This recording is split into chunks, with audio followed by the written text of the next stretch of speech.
Mabigat na naman po ang daloy ng trapiko ngayong gabi sa ilang bahagi ng EDSA Pasay at sa gitna po yan ng 24 oras na rehabilitasyon sa EDSA. At saksi live, si Jamie Santos. Jamie! Pia, Paskong Pasko pero tuloy-tuloy ang pagtatrabaho sa pagsasaayos ng EDSA. Kaya naman kahit marami ang nakabakasyon, nakaranas ng mabigat na daloy ng trapiko kanina.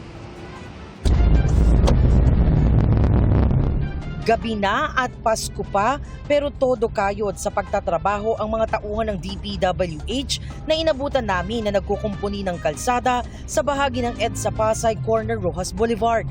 Bahagi ang lugar sa isinasagawang EDSA Rehab. Binabakbak ang bahagi ng kalsada dahil reblocking na gagawin.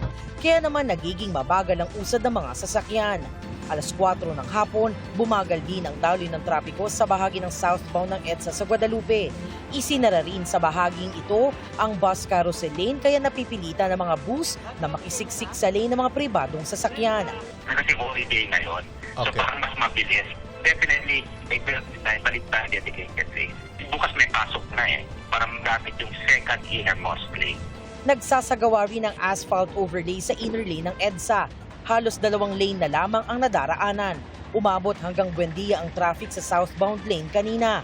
Sa northbound naman, nakaranas ng mabigat na daloy ng trapiko ang mga galing o dumaan sa Ayala flyover. Pagbaba kasi rito, sasalubong ang mga gumagawa ng asfalto sa naturang bahagi ng kalsada. Nakadagdag pa sa pagsisikip ng daloy ng trapiko ang mga nakaparadang truck at sasakyan ng mga tauhan na nagsasagawa ng roadworks. Para sa gabay ng mga motorista, may social media post ang DPWH sa apektadong lugar na magkakaroon ng concrete reblocking. Magkakaroon din ng asphalt overlay sa southbound lane. Ang DPWH nagbigay na rin ng updated schedule ng 24 oras na repair works mula December 28 hanggang January 5, 2026. Apektado ng concrete reblocking ang ilang lanes ng EDSA Taft hanggang FB Harrison southbound at sa gawing Ayala Underpass exit. Sa northbound, apektado ang EDSA Rojas Boulevard hanggang Sergeant Mariano at sa gawing EDSA Orense. May asphalt overlay naman sa ilang bahagi ng northbound lane ng tramo hanggang E. Rodriguez hanggang Kalayaan, Rojas Boulevard hanggang FB Harrison hanggang Tramo Bus Station at Ayala Underpass hanggang Urdaneta Subdivision. Gayon din sa southbound ng Loring Street hanggang Rojas Boulevard, Ayala Underpass hanggang Tramo Bus Station at Palm Drive hanggang Ayala Underpass. Pia, pinapayuhan ng DPWH ang ating mga motorista na kung maaari gumamit ng alternatibong ruta para makaiwas sa posibleng pagbibigat ng daloy ng trapiko at mag-ingat po sa kanilang biyahe ngayong Kapaskuhan. Maligayang Pasko, Pia, at sa ating mga kapuso at live mula rito sa EDSA Pasay para sa GMA Integrated News. Ako si Jamie Santos, ang inyong saksi. Merry Christmas din sa iyo, Jamie. Samantala, mga kapuso, inuntog, sinakal at hinalay ang isang dalagita sa Laguna. At ang suspect ang kanyang amain na tinutugis ngayon. Saksi si Chino Gaston.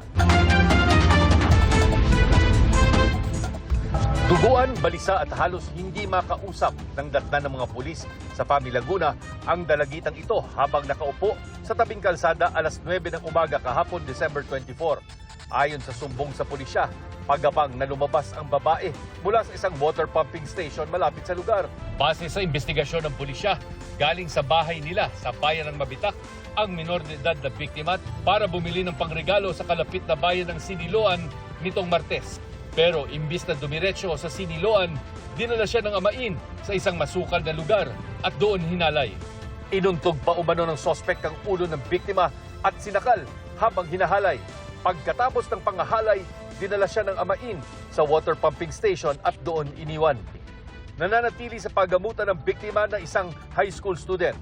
Patuloy namang tinutugis ang 33 anyos na amain ng biktima. Pinuntahan na rin ng mga pulis ang bahay ng dating ginakasama ng sospek pero hindi nagpapakita doon. Para sa GMA Integrated News, Chino Gaston ang inyong saksi. Bullying ang inimbestigahang ugat ng pagpatay ng isang security guard sa 2 kapwa niya gwardiya sa Quezon City. Inihanda ng reklamong murder at robbery laban sa naarestong suspect. Saksi si June Veneracion. Hawak na ng pulisya at kasama sa investigasyon ang kuhang ito sa pagpasok ng isang lalaki sa service lounge ng isang car dealership sa Quezon City. Nilapitan niya ang isang natutulog sa sofa at binaril ang malapitan. Pagkatapos ay binaril din ang isa pang natutulog. Kalmado siyang umalis, pero ilang sandali lang ay bumalik din at tila sinilip pa ang mga biktima. Ang lalaking namaril, kinilala bilang security guard sa car dealership. Mga kapwa niya rin si Q ang mga biktima. Matapos ang pamamaril, pumara siya ng taxi. Nakuha na naman sa isang dashcam video. Tondo daw. Sa biyahe, tila balisa ang suspect habang kausap ang taxi driver. Kailangan makauwi sa amin.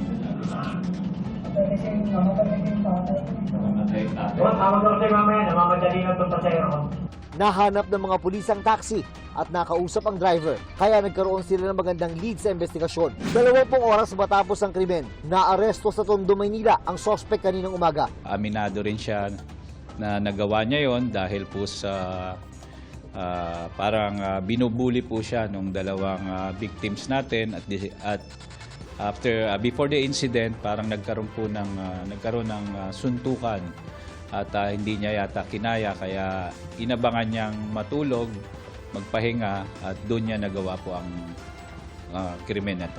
Sabi ng Quezon City Police District, bago lang sa trabaho ang suspect.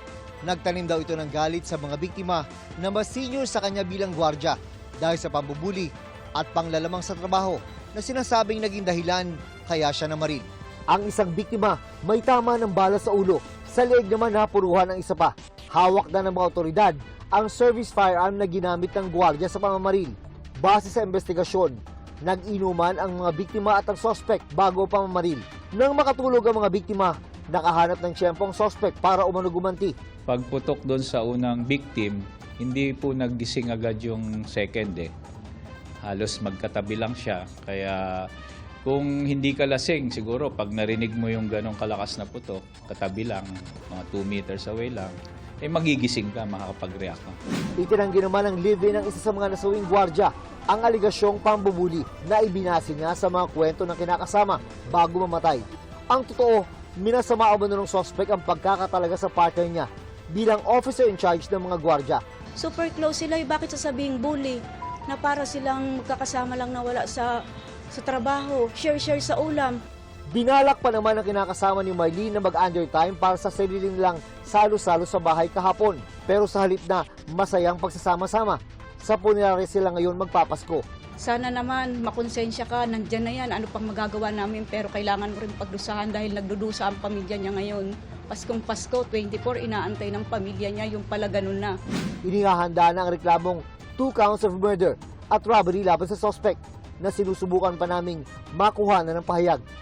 Para sa GMA Integrated News, June Veneracion ang inyong saksi. Nanawagan ang Makabayan Bloc sa Office of the President na i-veto ang confidential at intelligence funds sa ilalim ng 2026 national budget. Sa kanila pong pagsusuri, mahigit 1 bilyong piso umano ang inilobo ng pondo sa bersyon ng Senado. Saksi, si Mav Gonzalez. Ikinaalarma ng Makabayan Bloc ang mahigit 1 bilyong pisong itinaas ng confidential at intelligence funds sa panukalang 2026 national budget. Hindi pa nila nasilip ang BICAM version, pero sa pinag-aralan nilang bersyon ng Senado, lumobo ang confidential funds mula 4.37 billion pesos sa 5.25 billion pesos, habang lumaki ang intelligence funds mula 6.4 billion sa 6.63 billion. Ayon kay ACT Teachers Party List Representative Antonio Tino, dahil walang transparent audit ay madaling makurakot ang confidential at intelligence funds. Nakita na natin kung paano yung confidential and intelligence funds ay napakadaling abusuhin. Hindi dapat pinalaki, sa halip ay dapat ka tinanggal na confidential and intelligence funds.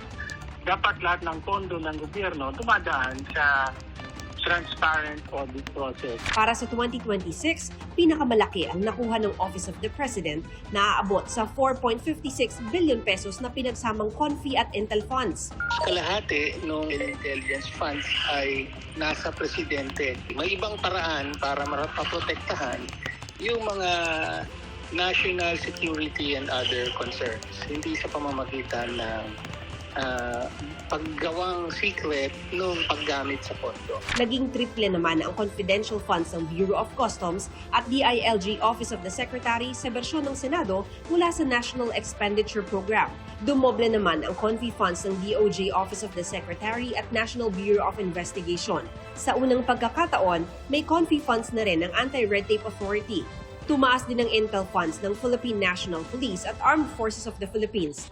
Sinisika pa naming hinga ng komento ang mga nasabing ahensya. Pinuna rin ng Makabayan Block na habang lumaki ang confi at intel funds, tinipid naman umano ang pondo para sa edukasyon, kalusugan at ibang serbisyong panlipunan na kailangan ng mamamayan.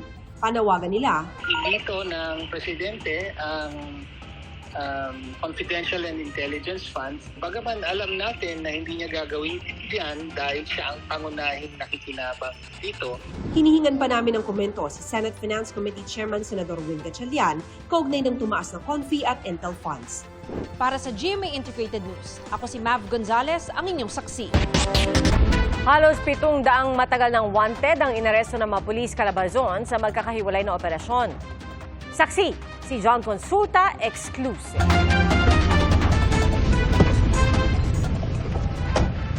Nang makumpirma ng mga pulis na pasakay na ng Roro ang kanilang target sa Dinahican Port sa Infanta, Quezon, agad silang kumilos para huliin ito. Ikaw ay may karapatang manahimik o magsawalang tibok. Ano man ang iyong sasabihin pwede maglaban sa iyo. Arestado ng Regional Intelligence Division Calabarzon ang lalaking may warrant sa kasong illegal drugs. Sa Quezon pa rin, paalis na sana sa papasaherong tricycle ang isang wanted para sa kasong statutory rape ng maharang ng mga operatiba. Bahagi ito ng panguhuli ng Calabarzon Police sa mga may warrant of arrest na nagtatangkang umuwi sa kanilang kaanak ngayong Kapaskuhan. Ito yung project Paskulong natin, no? Na yung mga kapulisan natin is magkagalugad, no? Not only here in Calabarzon but in other regions doon sa mga most wanted natin. Sa Iloilo, kinailangan pang tumawid ng dagat ang mga operatiba para mahuli ang wanted din sa kasong rape. Inaresto ka namin sa salang statutory rape. May karapatan kang manahimik. Wala ring kawala ang wanted personality na ito nang tangkay magbenta ng baril sa undercover ng Calabarzon. Nagtaka yung mga pulis natin bakit ang mahal. Ang sinasabi nung nagbebenta ng baril is ito ay tested na ng 3 beses. Kaya nga ang presyo niya is 47,000. Mula December 1 hanggang kahapon, bispiras ng Pasko, umabot sa 679 ang mga wanted personality na inaresto ng Calabarzon Police. Kahit saan pa nagtago yung wanted person na yan, is pupuntahan ng pulis natin. Para sa GMA Integrated News, ako si John Consulta, ang inyong saksi. Mga kapuso, maging una sa saksi. Mag-subscribe sa GMA Integrated News sa YouTube para sa iba't ibang balita.